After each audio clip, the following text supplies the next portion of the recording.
हाँ जी दोस्तों, welcome back. सो अब हम आ जाते हैं अगले क्वेश्चन में, जो कि एक छोटा सा प्यारा सा नन्ना मुन्ना सा क्वेश्चन है, लेकिन फ्रॉम योर मॉड्यूल, और कुछ लोगों को थोड़ा परेशान भी करता है। Now this is something related to proportionate calculation, और ये प्रोपोर्शनेट कैलकुलेशन में अक्सर बहुत सारे बच्चे गलती करते हैं। तो without wasting any time, quickly come to the question. So देखिए sir, mister long who was a holder of 2000 preference shares of rupees 100 each, on which 75 per share has been called up. Now this line is the most crucial line. ठीक है, इससे मुझे यह समझ में आ रहा है कि सर 100 रुपए पूरे के पूरे कॉल हुए ही नहीं है, है ना? तो सर इसका मतलब ये शेयर 100 रुपए का है ही नहीं। ये शेयर कितने का है? जितना कॉल हुआ है उतने का ही शेयर है। तो शेयर कितने का है? 75 का। ठीक है, तो सर वो 100 मेरे कोई काम का नहीं है, उसे टोटली इग्नोर करना है। ओके, आगे बढ़ते हैं। कुड नॉट ऑन क्या लिया है? हाँ, ऑन विच 75 पर share has been called up. Mister Long की बात कर रहे हैं, यानी डिफॉल्टर की बात कर रहे हैं। Could not pay his dues on allotment and first call each at 25 पर शेयर। सर जी मतलब क्या हुआ? इसके पास है 2000 शेयर्स, जो कि कितने के माने जा रहे हैं? 75 के। 100 के हैं ही नहीं, कॉल ही नहीं हुए। ठीक है, अब ये 75 में से कुछ पैसे तो डेफिनेटली एप्लीकेशन में कलेक्ट हुए होंगे, कुछ पैसे अलॉटमेंट में, और कुछ कॉल में। कॉल बोले तो फर्स्ट कॉल। ठीक है, अभी सेकंड कॉल होना बाकी है। अब मुझे क्या बोला है कि अलॉटमेंट के 25 और कॉल के 25 नहीं मिले। सर अगर टोटल 75 है, जिसमें कॉल में 25, अलॉटमेंट में 25, 50 ही हुए, तो एप्लीकेशन में कितना होगा? 25, है ना? तो ये जो पैसे हैं ये मिल चुके हैं, ये नहीं मिला, ये भी नहीं मिला। ठीक है, okay. The directors forfeited the above shares and reissued 1500 of such shares to Mr. Short at 65 per share, paid up है 75 per share. ओके, आते हैं उसमें। सबसे पहले तो एक काम करते हैं, शेयर्स को फॉरफिट करते हैं। ठीक है, तो शेयर्स को फॉरफिट करते वक्त मेरे दिमाग में दो बातें होने चाहिए, तीन बातें होने चाहिए Radha. Number 1, called up amount कितना है? नंबर 2, रिसीव्ड कितना है? नंबर 3, कितना नहीं मिला, है ना? ओके, तो सर 2000 शेयर्स पे 75 कॉल्ड अप है, 2000 शेयर्स पे 25 रुपए पर शेयर मिला, और 2000 शेयर्स पे 25 प्लस 25 50 रुपए पर शेयर नहीं मिला, है ना? ओके, अब इसी के बेसिस में अगर मैं जर्नल एंट्री पास करने जा रहा हूं ऑफ फॉरफीचर, तो कैसे पास करूंगा? Let's see. सर सबसे पहले I will debit share capital by the called up amount, यानी 2000 इंटू 75, इतने से शेयर कैपिटल डेबिट। ठीक है, दूसरा, मैं कॉल्स इन अरियर्स को कैंसिल करूंगा by crediting it. Calls in arrears को मैं क्रेडिट करूंगा बाय द अमाउंट अनकलेक्टेड, यानी 2000 शेयर्स इंटू 50। और जो पैसा मैं कलेक्ट कर चुका हूं, जो मेरे बैंक में पड़े हुए, ये तो मैंने जब्त कर लिया ना, ये तो मैं वापस थोड़ी नहीं करने वाला हूं। तो ये 25 रुपए पर शेयर, यानी 2000 into 25 will be credited to share forfeiture account. तो ये हुआ हमारा पहला एंट्री। ठीक है, अब हम लोग क्या कर रहे हैं? इसे रीइशू कर रहे हैं। रीइशू कर रहे हैं तो जरा ध्यान से, यहां पर मैं सबको बार बार सजेस्ट कर रहा हूं, मेक दिस वर्किंग नोट जो मैं आपके लिए बना चुका हूं। देखिए ये क्या है। सर जी सबसे पहले ऊपर लिख दो कि मैंने कितने शेयर्स रीइशू किए। सारे शेयर्स रीइशू किए क्या? नहीं ना। अब आप लोग यहां पर ऐसा बोलना शुरू करो कि मैंने 2000 में से 1500 शेयर बेचे, है ना? तो मैंने 1500 शेयर ही बेचे, इसलिए मैं 1500 शेयर पे ही प्रॉफिट कमाऊंगा। मानते हो इतना? ठीक है, ओके। तो सर प्रॉफिट कैलकुलेशन में मैं थोड़ी देर में आता हूं, पहले तो सेल की एंट्री कर लेते हैं सर। ओके, तो 1500 शेयर मैंने कितने में बेचा? 65 में।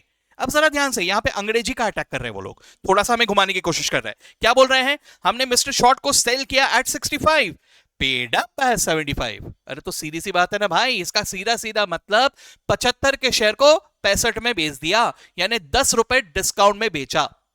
ठीक है, 75 के शेयर को 65 में बेचा, यानी 10 रुपीज का discount. Okay, so simple. Now sir ji अगर मैं 65 में बेच रहा हूं तो पैसे कितने आए? 65 ही आए, है ना? So bank account will be debited bye 1500 into 65, not 2000। सारे शेयर्स बेचे ही नहीं। ठीक है, सो 1500 इंटू 65 से बैंक डेबिट। डिस्काउंट कहां से एडजस्ट होगा सर? वो शेयर फॉरफीचर में रखे थे ना, वहां से एडजस्ट होगा। सो share forfeiture will be debited by the amount of discount. What is the amount of discount? 75 के शेयर को 65 में दिया सर, 10 रुपए, है ना? लेकिन please note, not on 2000 but on 1500 जितने बेचे। तो 1500 shares into 10 will be debited to share forfeiture account. ठीक है, okay. And share capital account will be reinstored, वापस से उसे बनाया जाएगा, लेकिन कितने से? By the called up amount. तो share capital will be credited by 1500 into 75, not 2000। ठीक है, क्या किया मैंने? बैंक डेबिट किया bye 65, 1500 into 65। Share forfeiture discount, इसको डेबिट करेंगे bye 1500 into 10 and share capital will be credited by the full called up amount, that is 1500 into 75। ठीक है, आपको लिख के ऐसे सॉल्व करना है अभी कभी, है ना।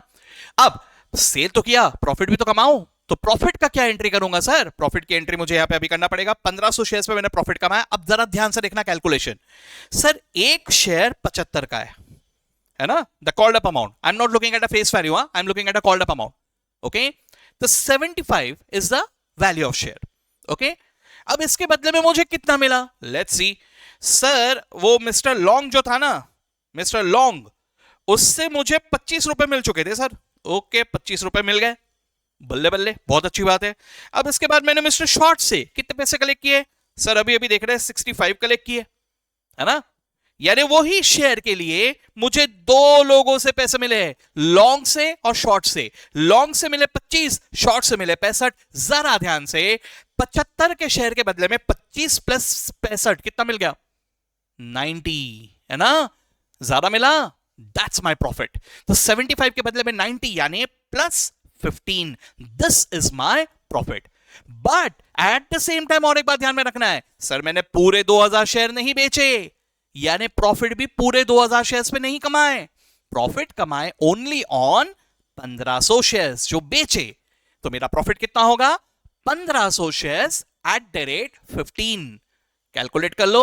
This is the amount to be transfer to capital reserve, यानी share forfeiture account will be debited to capital reserve. ठीक है दोस्तों, मैं यहां पे ये उम्मीद कर रहा हूं कि यू आर नॉट रॉ। आप लोगों ने एक बार इन चीजों में नजर घुमाया हुआ है and you are facing a bit of difficulty. तो यहां उस डिफिकल्टी का सॉल्यूशन लेके आ रहा हूं। तो मैं यहां बहुत फास्ट आपको बता रहा हूं और उम्मीद करता हूं कि आप लोग इसको कैच अप कर पा रहे हो। ठीक है, सो दोस्तों यहां एक बार जल्दी से इस जर्नल एंट्री को भी देख लेते हैं। सर सबसे पहले कैपिटल को डेबिट करके हम लोगों ने, अच्छा यहां पर इन्होंने अलग तरीके से किया है, इन्होंने कॉल्स इन अरियर्स में नहीं दिखाया इसे, है ना। ये कॉल्स इन अरियर्स में लिखने की आदत डालो, ऐसा आप लोगों ने भी शायद पढ़ा होगा, मॉड्यूल ने भी लिखा हुआ है, लेकिन एक्सपेक्ट एग्जामिनेशन में वो कॉल्स इन अरियर्स करता है। तो आप लोग भी कॉल्स इन अरियर्स का प्रैक्टिस करो। ये कॉल्स इन अरियर्स में चला जाएगा। जो अमाउंट कलेक्टेड है that will go to share forfeiture account, then bank account will be debited by the amount collected, that is 65 into 1500, और share forfeiture will be debited by the amount of the discount. Share capital will be reinstored 1500 into 75। ठीक है, और जो भी हमारा profit है, profit आप लोगों ने कैलकुलेट किया हुआ है 15 रुपए, तो 1500 शेयर्स इंटू 15 22,500 आ रहा है। That will be transferred from share forfeiture account to capital reserve account.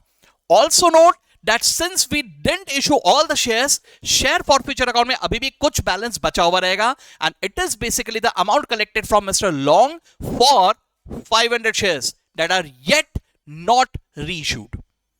ठीक है, चलिए, so I hope this helped you। और अगर इस क्वेश्चन में आपके दोस्तों मित्रों में से किसी और को भी डिफिकल्टी जा रही है, please forward it to them. Alright, चलिए, तो with that let's stop for now and let's meet again in the next question in the next video. Alright, bye bye all of you।